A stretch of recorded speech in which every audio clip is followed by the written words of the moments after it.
Why?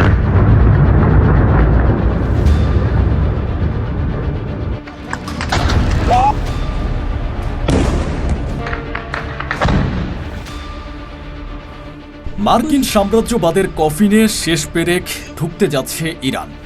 ইতিমধ্যে Hormuz প্রণালী বন্ধ, ইতিমধ্যেই বাব আল মান্দেব বন্ধ। আর গত রাতে যে ঘটনা ঘটে গেল মিশরের দুমিয়াত বন্দরে, সে ঘটনায় গোটা বিশ্বের অর্থনীতি এখন থরহরিকম্প। বিশ্বের তৃতীয় সবচাইতে গুরুত্বপূর্ণ জলপথ মিশরের সুয়েজ ক্যানেল, সেই সুয়েজ ক্যানেলকেও এবার টার্গেট করতে শুরু করেছে ইরান। আর এই টার্গেটের প্রথম শিকার অ্যানজোর্স উইন্টার, আমেরিকান কোম্পানির মালিকানাধীন একটি ভাসমান এলএনজি রিগ্যাসিফিকেশন ইউনিট। গত 29 জুলাই মিশরের দুমিয়াত বন্দরে ড্রোন হামলায় দাউ দাউ করে জ্বলে উঠল এই বিশাল এলএনজি ইউনিট। পাশে থাকা আরও একটি জাহাজও আগুনে ঝলসে গেছে। প্রথমে মিশরের স্থানীয় নিরাপত্তা বাহিনী এ হামলার খবরকে চেপে যাওয়ার চেষ্টা করেছিল, বলা হয়েছিল কোনো হামলা হয়নি। কিন্তু আজ সকালেই ফুটেজ ফাঁস হয়েছে। ড্রোন হামলার সমস্ত প্রমাণ এখন সারা বিশ্বের সামনে। এদিকে আরও ভয়ঙ্কর খবর।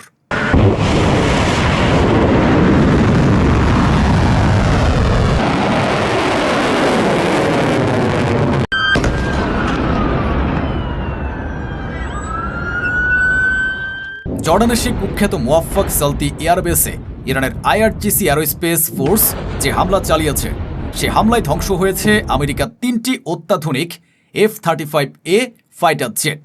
আরও 3টি F-35 মারাত্মকভাবে ক্ষতিগ্রস্ত হয়েছে। শুধু তাই নয়, বেশ কয়েকজন মার্কিন অফিসার এবং টেকনিশিয়ান এ হামলায় নিহত হয়েছেন বলে দাবি করেছে আইআরজিসি। আর সবথেকে বড় খবর, লো রেজলিউশন হলেও ইউরোপীয় সেন্টিনেল-2 স্যাটেলাইটে ধরা পড়ে গেছে এর ধ্বংসের ছবি।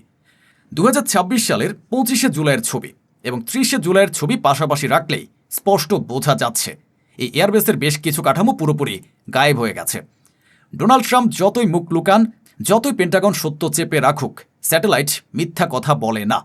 আজকের এই ভিডিওতে আমরা বুঝে নেব ঠিক কি ঘটেছে গত 48 ঘন্টায়।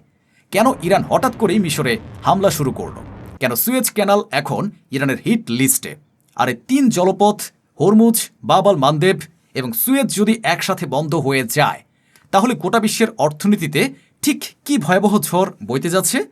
জানতে ভিডিওটিতে একটি লাইক দিয়ে আমাদের সাথেই থাকুন। চলুন শুরু করা যাক।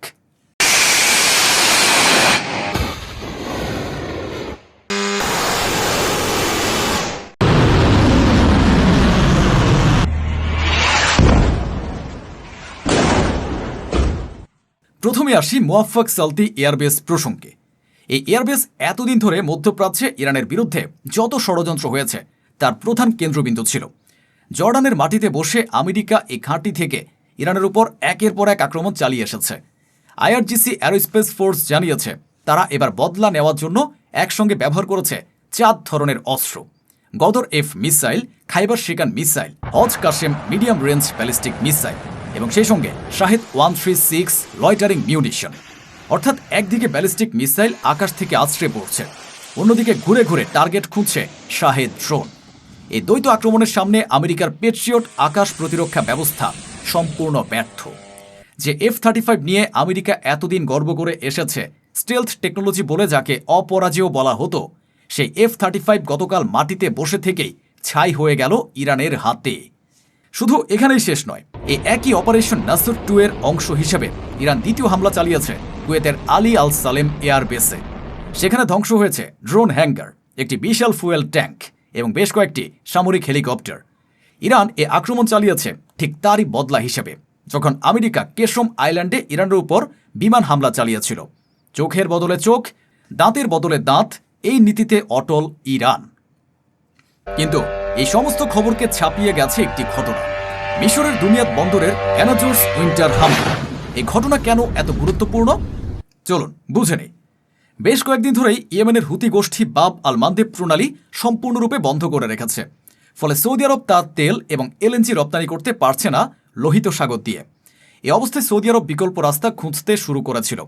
সেই বিকল্প রাস্তার নাম সুয়েজ ক্যানেল। সৌদি তার এলএনজি এবার সুয়েজ ক্যানেলের বিভিন্ন বন্দরের মাধ্যমে বিশ্ববাজারে পাঠাতে চাইছিল। আর ঠিক এই কাজটাই ভেস্তে দিতে চাইছে ইরান। ইরান খুব স্পষ্ট বার্তা দিতে চাইছে বিশ্বকে, যদি হরমুজ বন্ধ, যদি বাব আল মান্দেব বন্ধ, তাহলে সুয়েজও নিরাপদ নয়। কোনো বিকল্প রাস্তা নেই।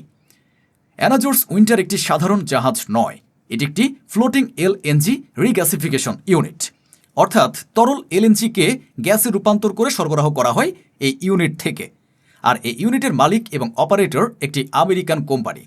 ইরান খুব হিসেব করে টার্গেট বেঁচেছে। আমেরিকান কোম্পানি মিশরের মাটিতে সুয়েজের কাছাকাছি বন্দরে এক ঢিলে 3 পাখি।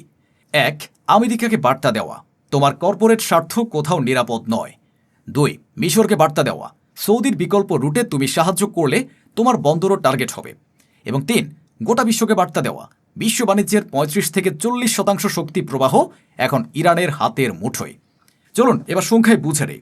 বিশ্বের মোট জ্বালানি বাণিজ্যের প্রায় 20% হয় হরমুজ প্রণালী দিয়ে, 7 থেকে 9% হয় বাব আল মানদেব দিয়ে, আর 10% হয় সুয়েজ ক্যানাল দিয়ে। এই 3 জলপথ যদি একসাথে বন্ধ হয়ে যায় তাহলে বিশ্বের প্রায় 40% শক্তি প্রবাহ থমকে দাঁড়াবে। ইতিমধ্যে বিশ্ববাজারে তেলের দাম চর করে বাড়ছে। ইউরোপ শীতের মুখে দাঁড়িয়ে, আর তার এলএনজি সরবরাহ বিপর্যস্ত। আমেরিকায় জ্বালানির দাম আকাশ ছুঁই, আর এই সংকট আরও গভীর হবে আগামী দিনে। এখন প্রশ্ন হলো, ডোনাল্ড ট্রাম্প কি করবে? এই ভ্যাম্পায়ার ডোনাল্ড ট্রাম্প কি সাহস দেখাবে মিশরে সরাসরি সেনা পাঠানোর? সে কি সাহস দেখাবে ইরানের উপরে আরও একবার বড়সড় হামলা চালানোর? মনে হয় না, কারণ ট্রাম্পের হাতে আর সেই কার্ড নেই। ইতিমধ্যেই আমেরিকার পেন্টাগন ফতুর। ইতিমধ্যেই মার্কিন সেনাদের হতাহতের সংখ্যা লুকিয়ে রাখতে হিমশিম খাচ্ছে হোয়াইট হাউস। আর এখন যদি মিশর বা সুয়েজে আমেরিকা নাক গলায়, মিশরের সাধারণ মানুষ যারা এমনিতে গাজা গণহত্যার কারণে আমেরিকার বিরুদ্ধে ফুঁসছে তারা রাস্তায় নেমে আসবে। মিশরের সিসি সরকারের পতন হবে কয়েক দিনের মধ্যেই। তাই ট্রাম্পের সামনে এখন দুটোই পথ। 1. ইরানের সঙ্গে নতুন করে চুক্তি করো, আত্মসমর্পণ করো। 2. বিশ্ব অর্থনীতিকে ধ্বংসের মুখে ঠেলে দিয়ে ইরানের সঙ্গে আরও একটি রক্তক্ষয়ী যুদ্ধে যাওয়া, যে যুদ্ধে আমেরিকার পরাজয় নিশ্চিত। আর গণহত্যাকারী বেঞ্জামিন নেতানিয়াহু তিনি চাইছেন দ্বিতীয় পথটাই, কারণ যুদ্ধ না হলে তার জেল যাত্রা নিশ্চিত। কিন্তু ট্রাম্প কতদিন নেতানিয়াহুর কথায় নাচবেন সেটাই এখন লক্ষ কোটি টাকার প্রশ্ন। ইরান একটি অসম যুদ্ধ লড়ছে। অর্থনীতিতে, সামরিক শক্তিতে আমেরিকার সাথে ইরানের কোনো তুলনাই চলে না। অথচ সেই ইরান আজ বিশ্ব বাণিজ্যের 40% রুট নিয়ন্ত্রণ করছে। আমেরিকার F-35 ধ্বংস করছে। আমেরিকার কর্পোরেট স্বার্থে ড্রোন হামলা চালাচ্ছে মিশরের মাটিতে। এ দৃশ্য বিশ্বের কেউ কল্পনাও করেনি 6 মাস আগে। শহীদ ইমাম আয়াতুল্লাহ আলী খামেনি যে স্বপ্ন দেখেছিলেন মধ্যপ্রাচ্য থেকে মার্কিন সাম্রাজ্যকে চিরতরে বিদায় করার, সেই স্বপ্ন এখন বাস্তবের মাটিতে পা রাখছে। ইরান জিতবেই ইনশাল্লাহ। আমেরিকার পতন এ মধ্যপ্রাচ্যের মাটিতেই লেখা হবে। এতক্ষণ ধরে আমাদের সঙ্গে থাকার জন্য সকলকে জানাই আন্তরিক কৃতজ্ঞতা ও ধন্যবাদ। ভিডিওটি ভালো লাগলে অবশ্যই লাইক, শেয়ার এবং সাবস্ক্রাইব করবেন। আগামী আপডেট নিয়ে আবারও ফিরে আসব। ততক্ষণের জন্য আপনাদের কাছ থেকে বিদায় নিলাম। আল্লাহ হাফেজ।